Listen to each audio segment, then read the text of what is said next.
की जय। एकादशी माता की जय। योगिनी एकादशी। आषाढ़ कृष्ण एकादशी की व्रत कथा।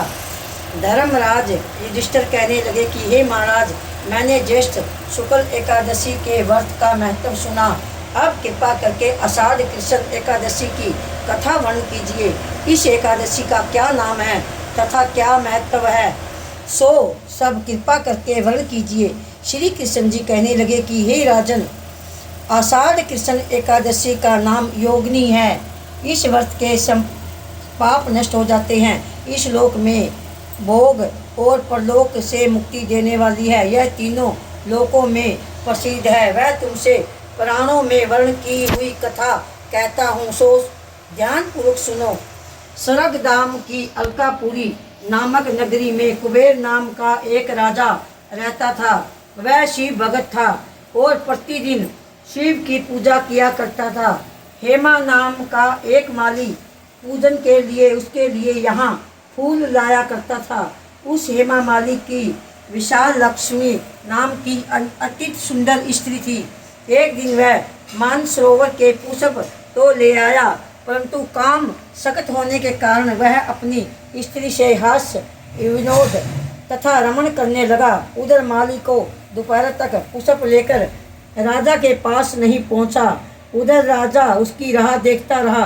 अंत में उसने सेवक को आज्ञा दी कि तुम लोग जाकर हेममाली के न आने का कारण पता लगाओ, क्योंकि वह अभी तक पुष्प नहीं लाया है। सेवकों ने कहा कि हे महाराज, वह तो पापी अति कामी है, अपनी स्त्री से हास्य विनोद तथा रमण कर रहा होगा।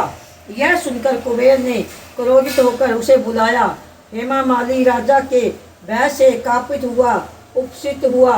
राजा कुबेर क्रोध के मारे, जिसके होठ कांप रहे थे, कहने लगा कि अरे पापी नीच कामी, तूने मेरे परम पूजनीय ईश्वर के भी ईश्वर श्री शिव जी महाराज का आदर नहीं किया, अनादर किया है। इसलिए मैं तुझको श्राप देता हूँ कि तू स्त्री के वियोग सहेगा और मृत्युलोक में जाकर कोढ़ी होगा। कुबेर के श्राप से हम माली को स्वर्ग से पतन हो गया और वह उसी क्षण पृथ्वी पर गिर गया। भूतल पर आते ही उसकी श्वेत कोद निकल आए। उसकी स्त्री भी उसी समय अंतर्ध्यान हो गई और मृत्युलोक में आकर उसने अनेक दुख भोगे। भयानक जंगल में जाकर बिना अन्न और जल में भटकता रहा। रात्रि को निद्रा भी नहीं आई, परंतु शिवजी जी की पूजा के प्रभाव से उसके पिछले जन्म की स्मृति ज्ञान अवश्य रही। घूमते घूमते एक दिन वह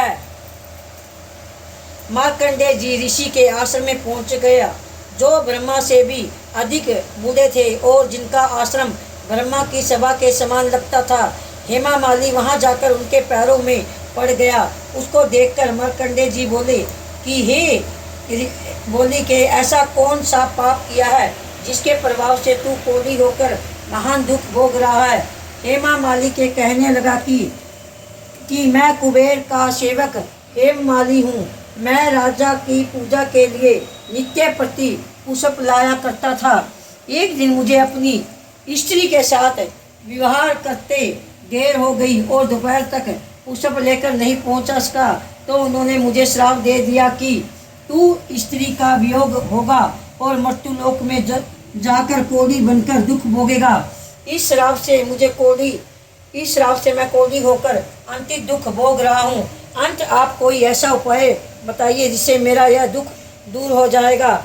इस पर मार्कंडेय जी ऋषि बोले कि तूने सम्मुख चौकी सत्य वचन कहे है, इसलिए मैं तेरे उद्धार के लिए एक व्रत बताता हूँ। यदि तू आषाढ़ मास के कृष्ण पक्ष की योगिनी नाम की एकादशी का विधि पूर्वक व्रत करेगा तो तेरे सब पाप नष्ट हो जाएंगे।